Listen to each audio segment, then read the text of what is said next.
আরবের প্রথা অনুযায়ী বাচ্চা জন্ম হলে ওই বাচ্চাকে দুধমার কাছে লালন পালনের জন্য দেওয়া হয়। তাই আমার রাসূলুল্লাহ সময়তে এই প্রথা ছিল। এমন সময় সবাই যখন এসেছে দেখা যাচ্ছে আমার নবীকে কেউ নিতে চাচ্ছে না, কেননা আমার নবী ছিলেন বাবারা নবী, আমার নবী ছিলেন এতিম নবী। আমার রাসূল যখন মায়ের পেটে 6 মাস বয়স তখন হযরত আব্দুল্লাহ ইন্তেকাল করে। তাই আমার রাসূলুল্লাহকে কেউ নিচ্ছে না, কেননা এতিমকে নিলে ভালো পয়সা পাওয়া যাবে না। কিন্তু হযরত হালিমা বলে কেউ যখন আমাকে বাচ্চা দেয়নি, কেন আমি হালিমা বড় গরিব ছিলাম, আমি খবর পেলাম আব্দুল্লাহর ঘরে একটা বাচ্চা রয়েছে, আমিনার কোলে রয়েছে। আমি ওই ঘরের মধ্যে প্রবেশ করলাম। যখনই ঘরের মধ্যে প্রবেশ করলাম আমি অবাক হয়ে গেলাম। আমি হালিমা কি তুলনা দেব, চাঁদ তো ছোট ব্যাপার, তার থেকেও সুন্দর আমিনার কোলে একটা নূর যেন সুবহানাহু রয়েছে। আরো জোরে বলুন সুবহান। বাচ্চাদেরকে শিক্ষা দেন। আল্লাহ রাসূল যখন দুনিয়া আসলেন আম্মা আমিনা কাঁদতে শুরু করলেন। শ্বশুর চলে এসেছে, শাশুড়ি চলে এসেছে, মা কাঁদো কেন? যে আব্দুল্লাহ নাই, বাপ নাই, তা কি হয়েছে? আমরা তো রয়েছি না। আব্দুল্লাহ থাকলে বাজার থেকে আমার বাচ্চার জন্য নানা রকম জিনিসপত্র কিনে নিয়ে আসতো। আপনারা আনেন না? তা আমার বাচ্চার জন্য কি নিয়ে আসবে? আল্লাহ রাব্বুল আলামিন আমার রাসূলুল্লাহর জন্য কি ব্যবস্থা করে দিয়েছিল শোনো। শুধু সন্ধ্যাটা হতে দেরি আমিনা বলেন আকাশে চাঁদটা নাপতে লেগেছে, নাপতে লেগেছে, নাপতে লেগেছে। আমি অবাক হয়ে গেলাম, এত করিব এসে গেছে।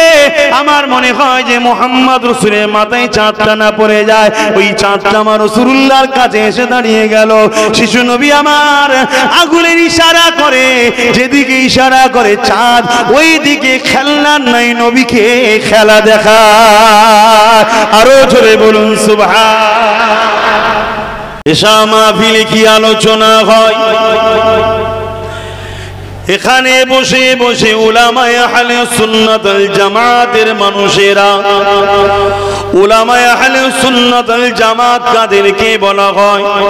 আল্লাহ নবী বলেছেন আমার উম্মত দাবিদারদের মধ্যে ৭৩ দলে বিভক্ত হয়ে যাবে।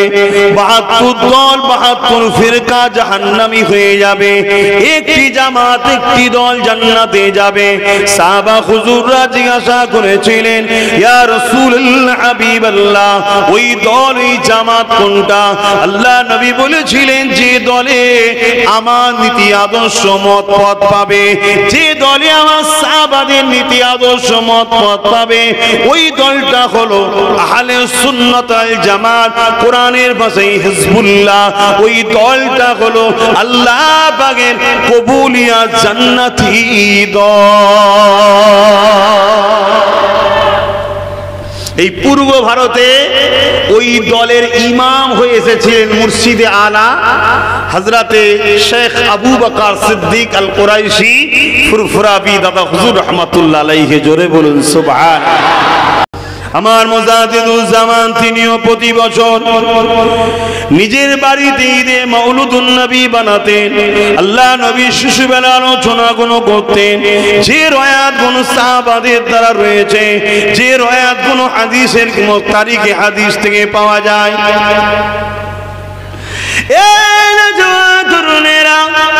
এই মাহফিলে কি আলোচনা হয়? আম্মা হযরতে আমিনা হুজুর বলেন আমার গর্ভে যখন শিশু বাচ্চা মুহাম্মদ ছিল আমি আমিনা অবাক হয়ে গেলাম। আমার শরীর থেকে খুশবু বেরোতে লেগেছে। আমি কোন ঘরের মধ্যে প্রবেশ করি, ওই ঘরটা খুশবু আর খুশবু হয়ে যায়। আমি আমিনা যখন কোন হাম্মামখানা গোসলখানাতে প্রবেশ করি, আমার পরে যখন আমার পরিবারের অন্য নারীরা ওই গোসলখানায় যখন প্রবেশ করে তারা অবাক হয়ে যে বলতে লাগে যেন আতরের ফ্যাক্টরিতে প্রবেশ করলাম। একদিন আম্মা জান আমিনা হুজুরকে তিনার শাশুড়ি আম্মা জিজ্ঞাসা করেছিলেন, এ মা আমিনা, এত খুশবু কোথা থেকে পাও? কোথা থেকে খুশবু আসে? এমন কি খুশবু তুমি মাখো যেটা আমার মক্কা শহরেতে পাওয়া যায় বলে আমরা জানি না? এলাকায় আলোচনা শুরু হয়ে গেছে। আমিনা এই খুশবু কোথা থেকে পায়? আম্মা আমিনা থুতু নিক্ষেপ করে জমিনে ফেলে বলেছিল, আম্মা শুধু শরীর থেকে নয়, আমার থুতু থেকেও খুশবু বাহির হয়। এ খুশবু আমেনার নয়, এ খুশবু হলো খুশবু মুহাম্মদ যিনি আমার ঘরে বের হয়েছে ওই বাচ্চার শরীরের খুশবু। আরো জোরে বলো নারে তাকবীর।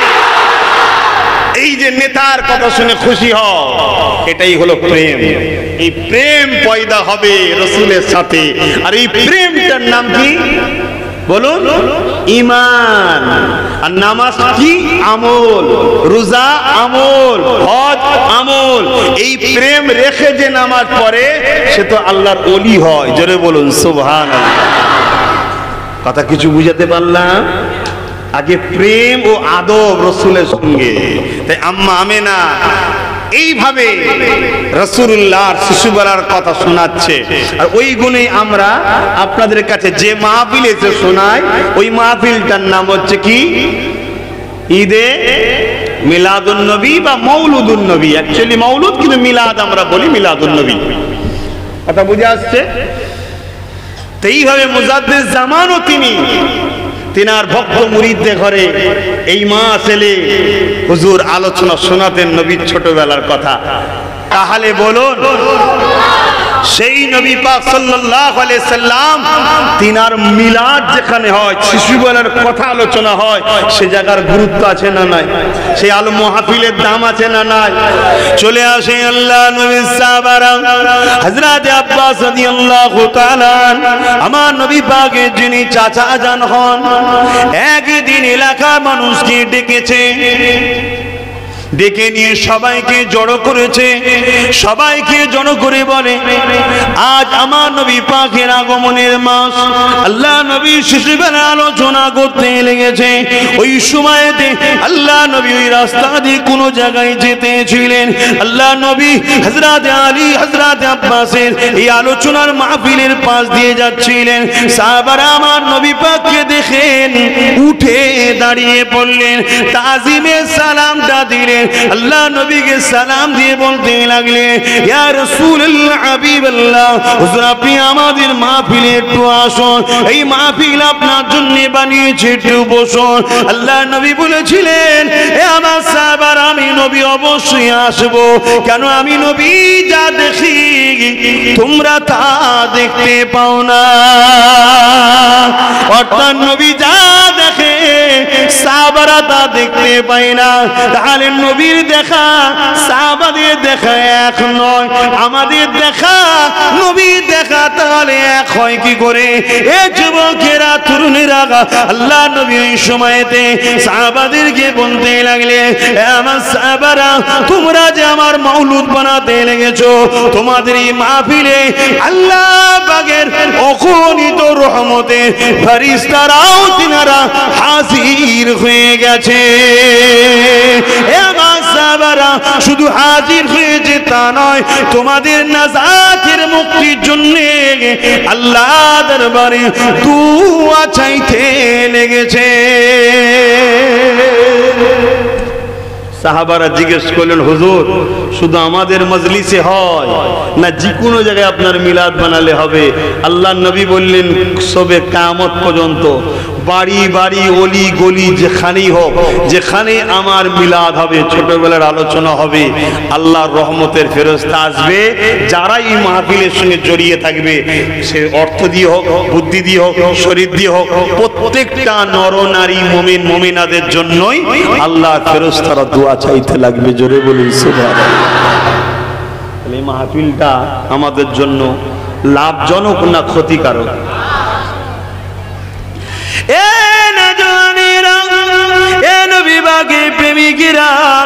আমার রাসূলুল্লাহকে আল্লাহ কি নিয়ামত বানিয়েছে শোনেন। অনেকে ধারণা আমার নবী পাক 40 বছর বয়সে নবুয়ত পেয়েছে, তাই নবী পাকের 40 বছরের আগের আলোচনা কেন করব, 40 বছর আগের কথা কেন শুনবো? এ না জওয়ান, শুনে রেখে দাও, জেনে রেখে দাও, এটা গুস্তাখি রাসূলদের চিন্তা ভাবনা, এটা গুস্তাখি রাসূলদের প্রচার, এটা গুস্তাখি রাসূলদের চিন্তা ভাবনা। আল্লাহ নবী 40 বছর বয়সে নবুয়ত পেয়েছে তা নয়, নবী পাক 40 বছর বয়সে নবুয়তের কাজ প্রচার শুরু করেছে। অর্থাৎ আপনি চাকরিতে জয়েন্ট আজকে হয়েছেন, চাকরি পেয়েছেন আজকে, কিন্তু ডিউটিতে জয়েন্ট আপনাকে 2 মাস পরে করা হয়েছে। এ আমার নবী পাক সেদিন থেকে নবী ছিল যেদিন আদম আলাইহিস সালাম পানি কাদার সঙ্গে মিটেছিল, তাতে হাজার হাজার বছর আগে নবী আমার নবী ছিল। এই নবী পাক দুনিয়ার জমিনে এসেছে 570 খ্রিস্টাব্দে রবিউল আউয়ালে, কিন্তু আমার নবী পাক 40 বছর বয়সে আল্লাহ দিয়া যে দায়িত্ব দিয়েছে ওই দিনের কাজ শুরু করেছে।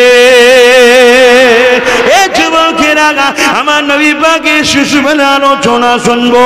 আমার নবী পাক আল্লাহ কি নিয়ামত করেছে। আম্মা আমিনা বলতে লেগেছে, আমার ঘরে এক এক রাত্রিতে এক একটা নবী আলাইহিস সালামরা খুশি সংবাদ দিতে লেগেছে। হযরত ইব্রাহিম খলিলুল্লাহ এসেছে, আমাকে জানিয়ে দিয়েছে, ও মা আমিনা, তোমার গর্ভে একটা সন্তান আছে, ওই সন্তানটার দাদু হবার জন্য আমি ইব্রাহিম কাবা শরীফ যখন নির্মাণ করতেছিলাম, আল্লাহ পাক কাবা হয়ে যাবার পরে যখন দোয়া চাইতেছিলাম, আল্লাহ বলেছিল, ইব্রাহিম তুমি তো আমার ঘর নির্মাণ করে দিয়েছো, তুমি আমার কাছে মজুরি কি চাও, আমার কাছে পারিশ্রমিক কি চাও? পানি হচ্ছে নাকি? ও, আর ভেতরেও জায়গা আছে, যে থাকে দেখেন না, মানুষজন ভিজে যাবে, একটু দেখেন না। দেখুন, সময় কারো ইন্তজার করে না, তাড়াতাড়ি সরে আসেন, তাড়াতাড়ি সরে আসেন। দরুদ শরীফ আল্লাহুম্মা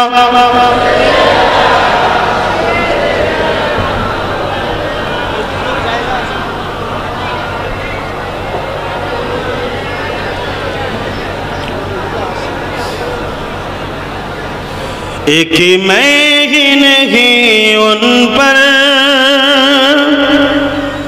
कुर्बान ज़माना है। বলুন না সুবহানাল্লাহ, আরো জোরে বলো। শুধু মানুষের মধ্যে হাতে গোনা, আটায় যেমন নুন দেন, ওই নুন বরাবর মানুষের মধ্যে কিছু রসুলের শুধু গুস্তাগি আছে, বাকি তামাম কায়নাতে সবাই রসুলের জন্য ফিদা। জোরে বলুন সুবহানাল্লাহ। আকাশের চাঁদ হুকুম পাওয়ার সাথে বুক চিড়ে দেয়। হ্যাঁ, আমার নবী পাকের সঙ্গে সাহাবা হুজুররা যখন সফরে যেতেন, তেনারা বলতে লেগেছে যে আমরা এমন কোন গাছ দেখিনি, এমন কোন পাহাড় দেখিনি যে নবী তার পাশ দিয়ে গেছে আর পাহাড় বা গাছ থেকে সালাম আসেনি। যেখান দিয়ে যাই তারাই বলে আসসালাতু ওয়াসসালামু আলাইকা রাসূলুল্লাহ। জোরে বলুন সুবহানাল্লাহ, আরো জোরে বলুন সুবহানাল্লাহ। আপনার একটা ওয়াকিয়া শুনেছেন না, যেটা হরিণ বন্দী ছিল, এটাকে আজকে অনেকে অস্বীকার করছে, দুঃখের বিষয়। এগুলো কিভাবে বলি, গোস্তাগে রাসূলিরা এরা এলেম অর্জন না করে মুসলমানদের ইউনিফর্ম পরে, ইসলামের ইউনিফর্ম পরে সেজে বসে যায়। এই ওয়াকিয়াটা একটা দুটো নয়, 12টার উপরে কিতাবের মধ্যে পাওয়া যায়। বলুন আলহামদুলিল্লাহ। এই ওয়াকিয়াটা সত্য। সেখানে যে হরিণটাকে যখন রসুল জামিন করে দিলেন, খালাস করে দিলেন, ওই হরিণটাও তখন বলেছিল আশহাদু আল্লা ইলাহা ইল্লাল্লাহ ওয়া আশহাদু আন্না মুহাম্মাদুর রাসূলুল্লাহ। জোরে বলুন সুবহানাল্লাহ। অতএব সবাই আমার রসুলকে ভালোবাসে। শুধু মানুষের মধ্যে কিছু মানুষ ডলার হোক আর অর্থের লোভে হোক বা শিক্ষার অভাবে হোক, তারা কিছু মানুষই শুধু রাসূলুল্লাহর শান মর্যাদাকে নিয়ে ছিলিমিলি করতে চায়। আল্লাহ তাদেরকে হিদায়াত দান করেন। হিদায়াত যদি না থাকে, আল্লাহ তাদের হাত থেকে আমাদের ঈমান ইজ্জতকে হেফাজত করেন। বলুন আল্লাহুম্মা আমিন। एक मैं ही नहीं उन पर कुर्बान ज़माना है, एक मैं ही नहीं उन पर कुर्बान ज़माना है, एक मैं ही नहीं उन पर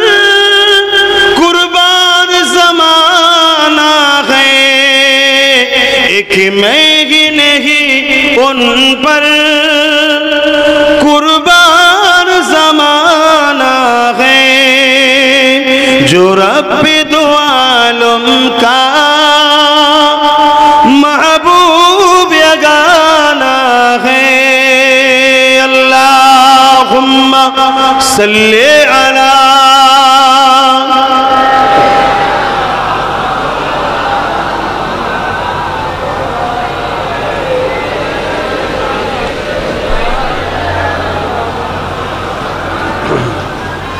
বর্ষার সময় পানি হবে, শীতের সময় ঠান্ডা হবে, গরমের সময় গরম হবে, এটা তো স্বাভাবিক, ভাবার কিছু নেই।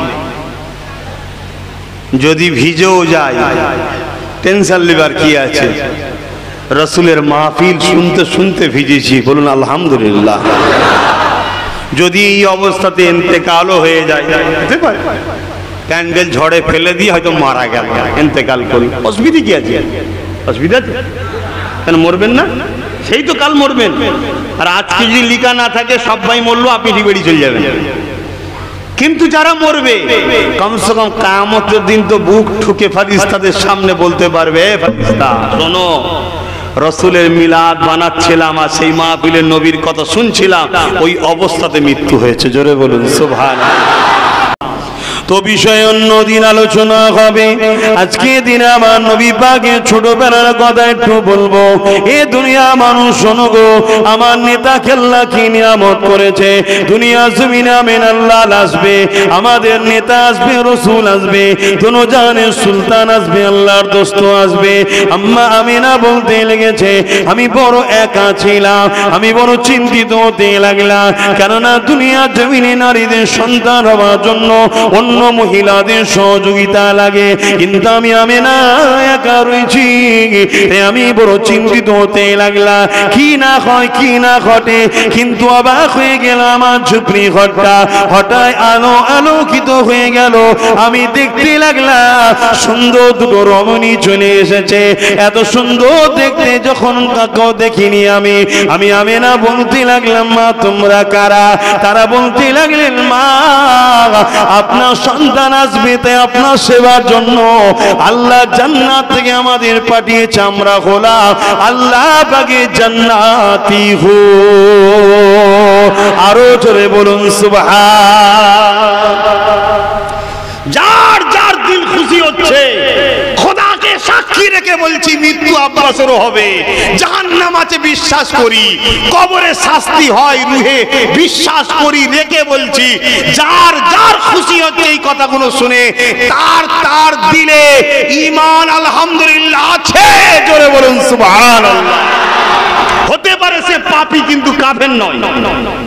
আর যার যার দিন এসব কথা শুনে কার খুশি হয় না, আমি তাকে বলবো নতুন করে কলেমার রদ্দ কবুর পড়ুন। আপনার জানা নাই আপনার ঈমান চলে গেছে। মাফ করবেন, ব্যক্তিগত কাউকে আঘাত দিচ্ছি না, বাঁচাবার স্বার্থে বলছি। ব্যক্তিগত ঝগড়া করতেও আসিনি, বাঁচাবার স্বার্থে বলছি। হতে পারে আপনি দিনে মোহাম্মদ রসুলকে মানেন বলছেন, কিন্তু আপনার জানাই নাই যে হাকিকাতের দিনটা কি।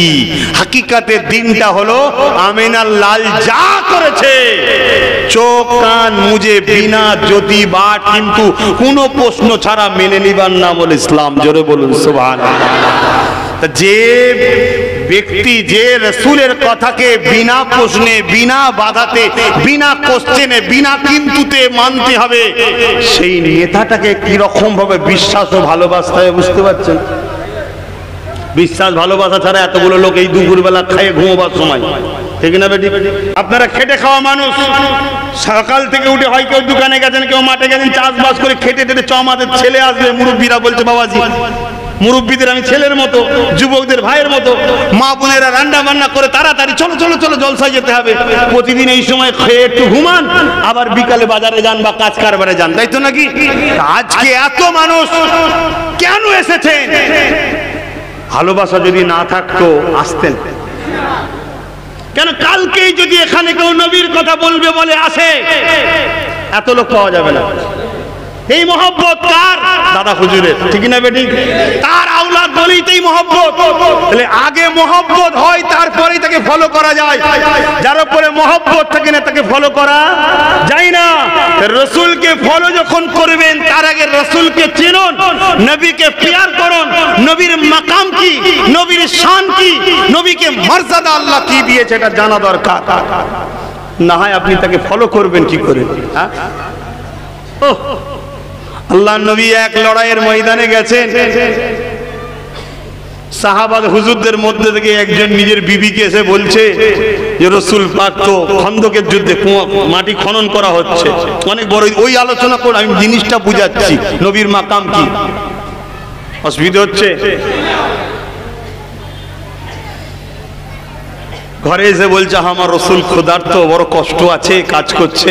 নবী নিজে খনন করেছে, নিজে মাটি বয়েছে, সাহাবারাও খনন করেছে, সাহাবারাও মাটি বয়েছে, শুধু চেয়ারে বসে পায়ের উপরে পা দিয়ে হুকুম করে নে, নবী নিজে কাজ করেছে। এটাই তো আদর্শ হওয়া দরকার। কিন্তু আমি আমার কথা বলছি, আমরা আদর্শওয়ালা হতে পারিনি বলে তো আজকে আমরাও ঠোকর খাচ্ছি, আপনারাও ঠোকর খাচ্ছেন। আসুন আমরা উভয় রসুলকে চিনি, নবী ছাড়া দ্বিতীয় কারো ফলো করব না। রসুলের ছায়া তলে যাকে পাবো তাকেই মাথা করলে চলবে, আর যার মধ্যে রসুল নাই সে যেই হোক তার থেকে আমরা মুখ ফিরিয়ে নেবো। এই আদর্শ আমাদের মধ্যে করা দরকার। তো ভাইয়েরা আমার, তো এই স্ত্রীকে এসে বলছে ঘরে কিছু আছে, বলছে সামান্য জবের আটা আছে, একটা ছোট বকরি আছে, বলছে জবাই করো। আমি গোপনে গোপনে গিয়ে রাসূলুল্লাহর কানে কানে গিয়ে শুধু দাওয়াতটা দেবো। কেন 1500-র উপরে কম বেশি সাহাবা রয়েছে। কত? 1500-র উপরে সাহাবা রয়েছে। তো একটা কিছু জবের আটার একটা ছোট বকরিতে হয় কি হবে মনে হচ্ছে? তো সেই জায়গায় রাসূলুল্লাহর কানে কানে যে বলছে শোনো একটা খুশির খবর।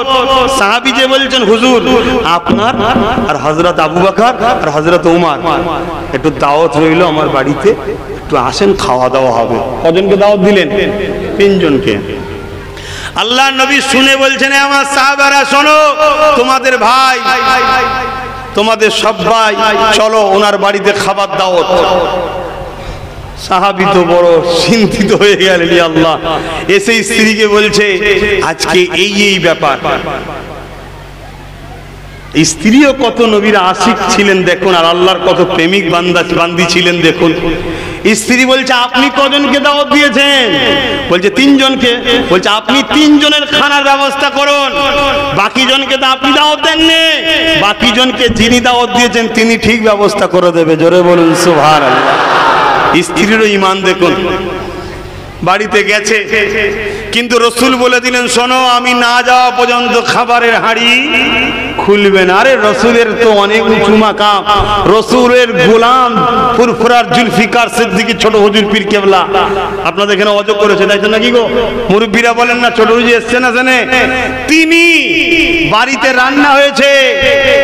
আর এক কিতাবের মধ্যে আছে মেহমানের জলসাই গেছে, যেমন আমি জলসায় এসেছি, বাড়িওয়ালা হয়তো 2-4 জনের জন্য রান্না করেছে। হুজুর 3টে গাড়ি, অ্যাম্বাসেডার গাড়ি তখন ছিল, 3 গাড়ি ভর্তি প্রায় 18-19-20 জনকে।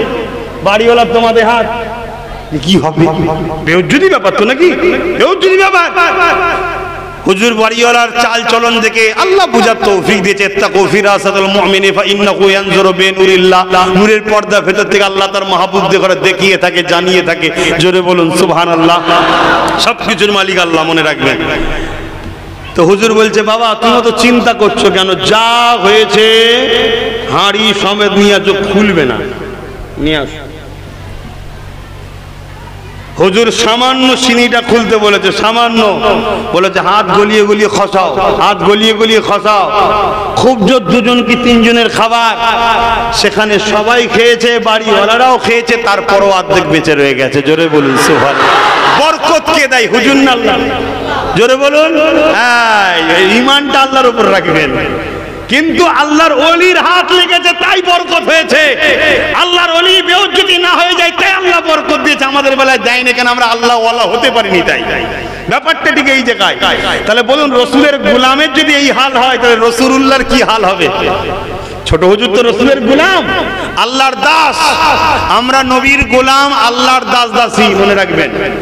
তো এই সময় আমার নবী পাক সাল্লাল্লাহু আলাইহি ওয়াসাল্লাম গিয়ে খুললেন। বললেন খসাও, খসিয়েই যাচ্ছে, খসিয়েই যাচ্ছে। 1500 সাহাবা হুজুরের সামনে কম বেশি খানা রেডি হয়ে গেছে, তথাপিও অর্ধেকের বেশি খানা বেঁচে আছে। জোরে বলুন সুবহানাল্লাহ। অথচ একটা ছোট্ট বকরি 3 জনের দাওয়াত। এটা তো গেল, রাসূল চিনুন, আল্লাহ নবী খাবার নিয়ে বসেছেন, হঠাৎ করে বললেন, এ সাহাবী, তোমার 2টো ছেলে আছে ছোট ছোট, কই? সাহাবী তো, তিনিও তো যুদ্ধ খননের জন্য ছিলেন, খন্দকের যুদ্ধের যে খনন হচ্ছে সেখানে ছিলেন। তাই তিনি স্ত্রীর দিকে তাকাচ্ছে, স্ত্রী বলছে তারা ঘুমাচ্ছে। কি বলছে? ঘুমাচ্ছে। আল্লাহ নবী আবার বললেন, যাও বাচ্চাদেরকে ডেকে নিয়ে আসো। স্ত্রী বলছে তারা খুব গভীর ঘুমে ঘুমোচ্ছে। রাসূল তখন বললেন, শোনো, আমার উপরে হুকুম এসেছে। কুরবান যাক, আমার উপরে হুকুম এসেছে, হে সাহাবী, তোমার 2টো বাচ্চাকে সাথে করে নিয়েই আমি মুহাম্মদ খানা খাবো। জোরে বলুন সুবহানাল্লাহ। তখন স্ত্রী স্বামীকে বলছে, তেনারা এমন ঘুমিয়েছে যে ঘুম থেকে আর কোনোদিন ফিরে আসে না। কি হয়েছে? যে আপনি যে বকরি জবাই করেছিলেন, আপনার বড় ছেলে দেখেছিল। বড় ছেলে ছোট ভাইকে বলেছে, ভাই আব্বা কিভাবে বকরি জবাই করেছে দেখবি, আয় তুই শো, বলে ছোট ছেলেকে জবাই করে দিয়েছে। আর এইভাবে যখন মা তাকে ধরতে গেছে যে তুমি কি করছো, তখন সেও ভয়ে বাড়ি থেকে লাফ দিয়েছে। দুজনই ইন্তেকাল হয়ে গেছে। প্রেম থেকে বুঝুন, প্রেম। কুরবান যাক, আজ তো কোন গ্রামে মাইয়াত হয়ে গেলে বলে মাহফিল বন্ধ থাকবে, আর এক বাড়িতে 2টো লাশ, তথাপিও বলে মুস্তাফা আমার মেহমান হয়েছে, এই জানের রহমতকে ফিরিয়ে দেওয়া যাবে না। আমার 2টো কেন, 200 কেন, 2000 বাচ্চাও শহীদ হয়ে গেলে মায়ের চোখের পানিকে রুকে দিয়ে ওই মা বাচ্চার আগে রাসূলুল্লাহর প্রেমকে প্রাধান্য দিয়েছে। জোরে বলুন সুবহানাল্লাহ, আরো জোরে বলুন সুবহানাল্লাহ। কেন আমার বাড়িতে এই দুঃখ, রাসূল শুনলে হয়তো মনে দুঃখে তিনি নাও আসতে পারেন, আহা নবী খাবেন, আমার বাড়ি আসবে না, এটা না হয়ে যায়। কি প্রেম দেখুন। আল্লাহ নবী বললেন, চলো আমাকে নিয়ে চলো। আল্লাহ নবী গেলেন, গিয়ে বললেন, ওঠো, তোমার বাড়ি মেহমান এসেছে, তুমি শুয়ে থাকলে হবে, ওঠো। আমার আল্লাহ কি নিয়ামত করেছে আমার নবীকে, শোনো। সেই নবীকে চিনুনলে না, নবী চিনেনি বলেই তার দুর্দশা। আর নবীকে যারা চিনেছিল তাদের ঘরে বলা হয় আনসারি, মদিনাবাসী। না ঘর ছিল, না দৌড় ছিল, না কারবার ছিল, না শিক্ষা ছিল। মাত্র নবী যখন মদিনায় গিয়েছিল 2টো লোক লিখতে জানতো। কটা? 2টো মাত্র। না ঘর ছিল, না দৌড় ছিল, না কারবার ছিল, না উন্নত ছিল, না কারেন্ট কি বলে রাস্তাঘাট ছিল। বিমার ছিল, যাকে বলা হয় ইয়াসরিব, লোক ভয়ে যেত না, একদম পিছিয়ে ছিল। কিন্তু রাসূল পাক সাল্লাল্লাহু আলাইহি ওয়াসাল্লাম গেলেন, সেই নবী পাককে চিনলেন, নবীকে ভালোবাসলেন, নবীর সাথ দিলেন। নবীর সাথ তাদেরকে কোথায় নিয়ে গেছে শোনো।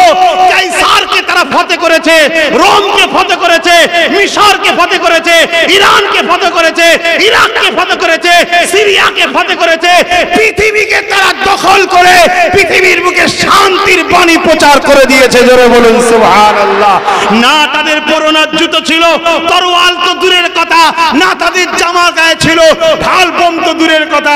খালি পায়ে, খালি হাতে একেবারে বদরের ময়দানে খাজুরের ডাল নিয়ে এসকে মুস্তাফা তাদেরকে জিতিয়ে দিয়েছে। জোরে বলুন সুবহানাল্লাহ, আরো জোরে বলুন সুবহানাল্লাহ।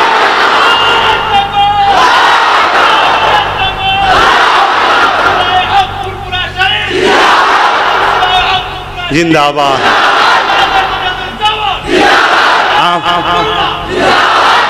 আমার সাথে সবাই বলুন, আমার সাথে সবাই পড়ুন। আজ আমি যে স্লোগান দিচ্ছি আপনারাও দিন। সরকার কি আমদ বলবো, আপনারা বলবেন মারহাবা। সরকার কি আমদ, সরকার কি আমদ, দাতা কি আমদ, হুজুর কি আমদ, নূর কি আমদ, শফাআত কি আমদ, ইয়াসিন কি আমদ, তোহা কি আমদ, হুজুর কি আমদ, হাবিব কি আমদ। নারে তাকবীর, লব্বাইক ইয়া রাসূলুল্লাহ, লব্বাইক ইয়া রাসূলুল্লাহ। আপনারা আমার সাথে পড়ুন, লব্বাইক ইয়া রাসূলুল্লাহ, লব্বাইক ইয়া রাসূলুল্লাহ। আমার মানের কি এর মানে কি যে হুজুর আমি হাজির আছি, হুজুর আমি হাজির আছি। কিসের হাজিরি? আপনার গোলামির জন্য। জোরে বলুন সুবহানাল্লাহ।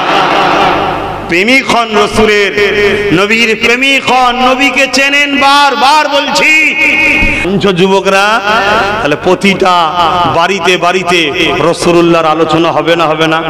আমার মা আর আমার বাপগুলো এই মাসে নিজের ছোট ছোট বাচ্চাদের নিয়ে বসবেন, মাগরিবের নামাজ একসাথে পড়বেন। মসজিদে জামাত হয়ে গেলেও নফল নামাজ, সুন্নত নামাজ কোথায় পড়তে হয় বলবেন তো? হ্যাঁ, মসজিদে নফল পড়ার থেকে, সুন্নত পড়ার থেকে বাড়িতে পড়লে সওয়াব বেশি। মসজিদে ফরজ নামাজ পড়লে ঘরের থেকে সওয়াব বেশি। তাহলে ফরজটা মসজিদে পড়লেন, সুন্নত নফল কোথায় পড়বেন? ঘরে এসে ঘরে নামাজ পড়লেন, ছেলেদের নিয়ে বসবেন, বসে বলবেন বস বাবা বস। যদি সুগারের সমস্যা না থাকে, যদি সুগারেরও সমস্যা থাকে, কিছু খেজুর কিনে আসবেন। রসুল খেজুর পছন্দ করেন, কিছু খেজুর কিনে নিয়ে এসে শুরু করবেন হজ করা। কি হজ করবেন জানেন না? কষ্ট অনেক শুনছেন, জানেন না আপনি? আপনি হজ করবেন বাবারা, শোনো।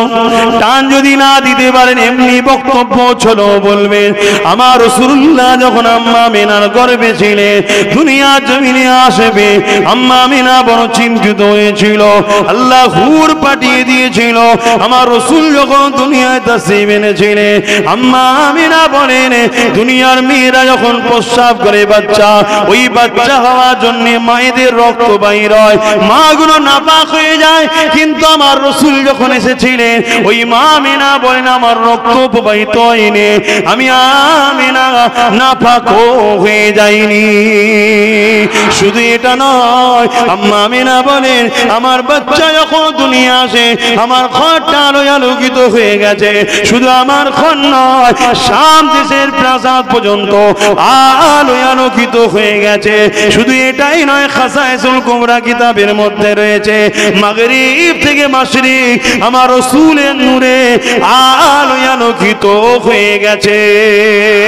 আলোচনা করুন বাচ্চাদের নিয়ে, পরিবারদের নিয়ে, আত্মীয়দের নিয়ে, ঘরে ঘরে। প্রতিটা ঘর কি ঈদে মিলাদুন নবী বানার, আল্লাহ রহমত আসবে, অভাব চলে যাবে, বরকত এসে যাবে। এ আমার আব্বা জানেরা, এ আমার আম্মা জানেরা, বাচ্চাদের নিয়ে বসে আলোচনা করতে লাগে। আরবের প্রথা অনুযায়ী বাচ্চা জন্ম হলে ওই বাচ্চাকে দুধমার কাছে লালন পালনের জন্য দেয়া হয়। তাই আমার রাসূলুল্লাহর সময়তে এই প্রথা ছিল। এমন সময় সবাই যখন এসেছে, দেখা যাচ্ছে আমার নবীকে কেউ নিতে চাচ্ছে না, কেননা আমার নবী ছিলেন বাবারা নবী, আমার নবী ছিলেন এতিম নবী। আমার রাসূল যখন মায়ের পেটে 6 মাস বয়স, তখন হযরত আব্দুল্লাহ ইন্তেকাল করে। তাই আমার রাসূলুল্লাহকে কেউ নিচ্ছে না, কেননা এতিমকে নিলে ভালো পয়সা পাওয়া যাবে না। কিন্তু হযরত হালিমা বলে কেউ যখন আমাকে বাচ্চা দেয়নি, কেন আমি হালিমা বড় গরিব ছিলাম, আমি খবর পেলাম আব্দুল্লাহর ঘরে একটা বাচ্চা রয়েছে, আমিনার কোলে রয়েছে। আমি ওই ঘরের মধ্যে প্রবেশ করলাম। যখনই ঘরের মধ্যে প্রবেশ করলাম, আমি অবাক হয়ে গেলাম। আমি হালিমা কি তুলনা দেব?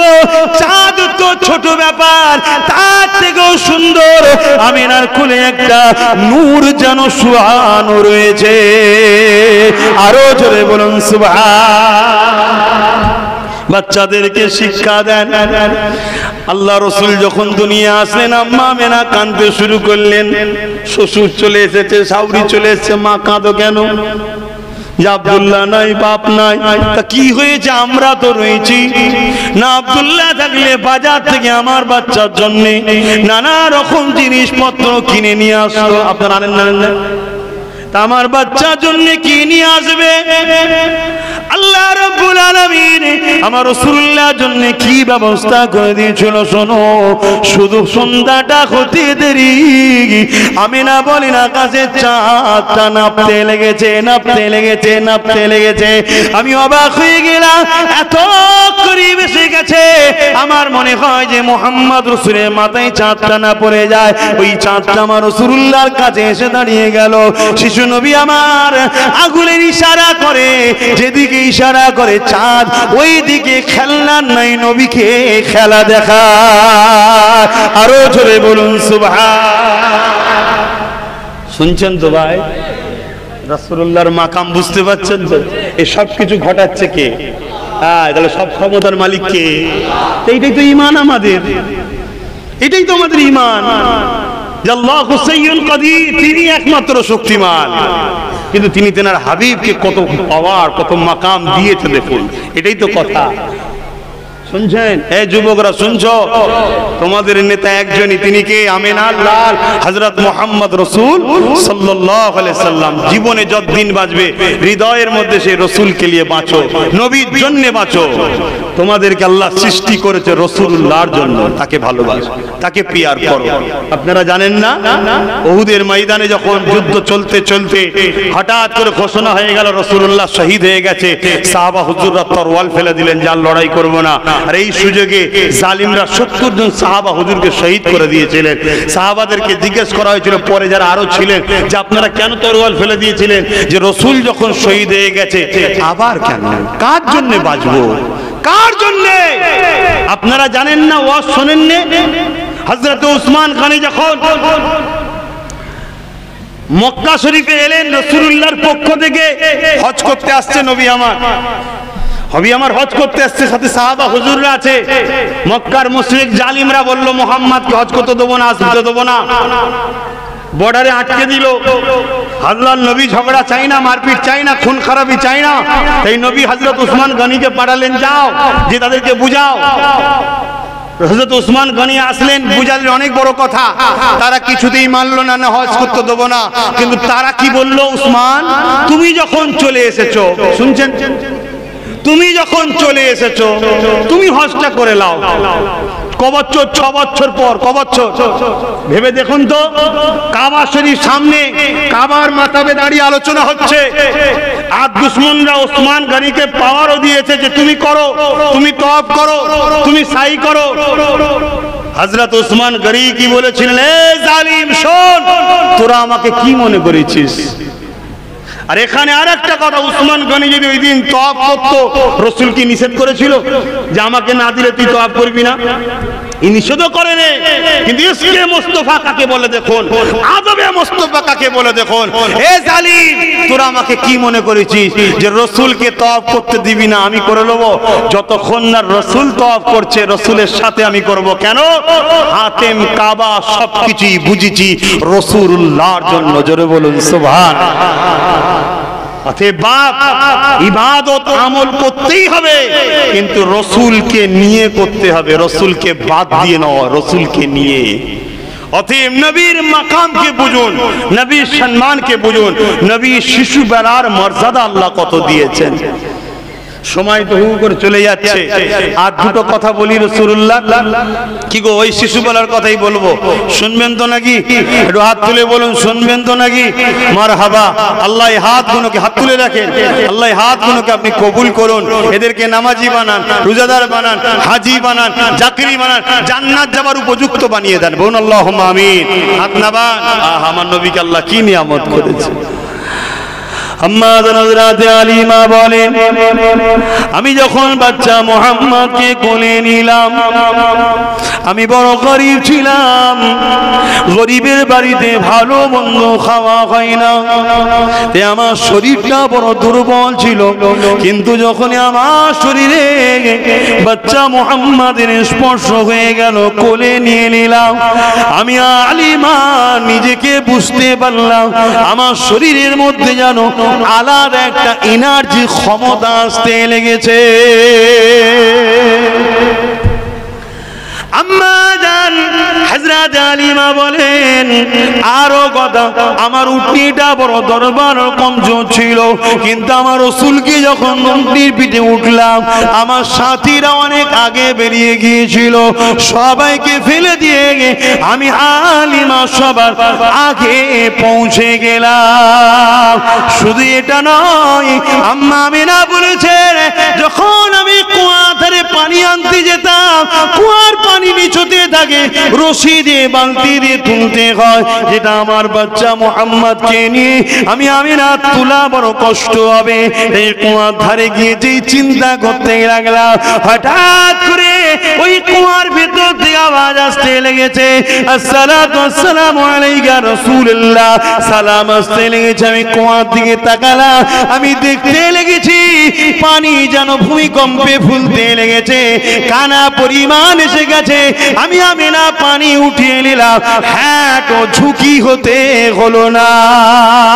আরো জোরে বলুন সুবহান। খবরটা মক্কায় ছড়িয়ে গেল, সমস্ত মেয়েরা এসে কুয়ার ধারে দাঁড়িয়ে থাকতো, আম্মা আমেনা কখন আসবে। আম্মা আমেনা যখনই আসতো তখনই তারা বলতো, মা তুমি আগে পানি নিয়ে চলে যাবে না, তুমি দাঁড়াও, কেন তোমার জন্য পানি উপরে ওঠে। অ্যাকচুয়ালি কার জন্য ওঠে? জোরে বলবো, হ্যাঁ আমার রাসূলুল্লাহর জন্য। আম্মা আমেনা তোমার কদমও আব্বাস সিদ্দিকীর জান কুরবান, তুমি কার মা হয়েছো? ঠিক নেবে, ঠিক কি নিয়ামত মা আমেনা, তুমি কার মা হয়েছো। তা আপনি দাঁড়ান, আমরাও পয়েন্ট একটু তুলে নিই, তাহলে আমার রাসূল মায়ের পেট থেকেও মানুষের উপকার করে যাচ্ছে। জোরে বলুন সুবহানাল্লাহ। এটা নবীদের বৈশিষ্ট্য। আর কত বলবো বলেন না, নবীর এরকম প্রচুর ছোটবেলার অকেয়া আছে, প্রচুর প্রচুর অপেক্ষা আছে। যখন চাচার সঙ্গে ব্যবসা করতে যায় ছোট, তখন এক ইহুদি ধর্মগুরু রাহেব সে বলেছিল যে ইনাকে আপনি শাম দেশে নিয়ে যাবেন না, কেন ইনার মধ্যে আখেরি নবীর যে আমাদের যে আসমানি কিতাব আছে, এই কিতাবের মধ্যে তাওরাত, জবুর, ইনজিল, এটাও তো আসমানি কিতাব। 104টা আসমানি কিতাব আছে, তার মধ্যে 4টে বড় আর 100টা হলো সহিফ আর ছোট। তো ইনি হচ্ছেন আখেরি জামানার নবী, ইনাকে পেলে ইহুদিরা ক্ষতি করবে, পথে আপনি ঘরে চলে যান। আমার রাসূল পাক সাল্লাল্লাহু আলাইহি সাল্লামকে ছোটবেলায় ইহুদি ধর্মগুরু রাহেব নবী দেখতে পাচ্ছে। আর আমার কওমের বড় বড় মুফতি মাওলানা দাবিদাররা আমার রাসূলুল্লাহকে 40 বছর আগে মুসলমানই দেখতে পাচ্ছে না। শুনছেন না শোনেন না? অতএব ভাবার বিষয়, এটা আমাদের ঈমানকে বরবাদ করে দেবে। নবীর সঙ্গে তাওয়াল্লুক, প্রেম, ভালোবাসা থেকে দূরে সরিয়ে দিবার একটা প্ল্যান চলছে। সামান্য পরিমাণ, নবী তো অনেক দূরের কথা, নবীর জুতা মুবারকগুলি যদি বিয়াদবি হয় ঈমান চলে যাবে। মুজাদ্দেদ জামান দাদা হুজুরকে মানেন তো নাকি? মুজাদ্দেদ বলে মানেন তো? আর মুজাদ্দেদের কথা মেনে নিতে হবে। মুজাদ্দেদ কেন আসে? 100 বছর আগে কিংবা পরে কেন আসবে? মাইয়ুজাদ্দিদুল হাদিনা, দিনের জন্য আসবে। কেন? নবী বলেছে। কি জন্য? কেন আর নবী আসবে না, নবুয়াতের দরজা বন্ধ, কেন দিনের খেদমতের জন্য। এবারে আসবে মুজাদ্দেদ। মুজাদ্দেদের কাজ কি? নবী দিনকে কমপ্লিট করে গেছে, বুঝাবার জন্য বলছে। এই ঘরটা ধরুন ইসলাম, বুঝাবার জন্য বলছি, বুঝাবার জন্য। এই ঘর কমপ্লিট হয়ে চলে গেছে, কিন্তু এই ঘরটা 100 বছর পড়ে থাকার জন্য, ব্যবহারের জন্য হয় কিছু জিনিস নষ্ট হয়ে যাবে, বা কিছু জঞ্জাল ধুলো টুলো বা আগাছা গাছ ফাছ জন্মাবে না, জন্মাবে না। মুজাদ্দেদের কাজ হচ্ছে বাড়তি গুণকে কেটে বাদ দিয়ে পরিষ্কার করবে, আর যে গুণ শেষ হয়ে গেছে, ক্ষয়ে গেছে, তো চৌকা ঠোকা যাই হোক, সেগুলোকে পুনরায় পুনরায় নতুন করে সেই জায়গায় ফিরিয়ে আনবে। অর্থাৎ মোহাম্মদ রসুলের দিন কেউ যদি বেরিয়েও ফেলে, সেটাকেও মূল জায়গায় আনবে, কোনোটা কমে গেলে সেটাকেও বাড়িয়ে মূল জায়গাতে নিয়ে আসবে। এটা হলো মুজাদ্দেদের কাজ। জোরে বলুন সুবহানাল্লাহ। আর এই স্পেশাল দায়িত্ব আল্লাহ তাদেরকে দেয়। আমরা তো তাদের সাগরেদ হিসাবে কাজ চালাচ্ছি, কিন্তু আল্লাহর পক্ষ থেকে স্পেশাল দায়িত্ব পাই। তাই মুজাদ্দেদ জামানকে মানবেন, মজবুত করে ধরবেন।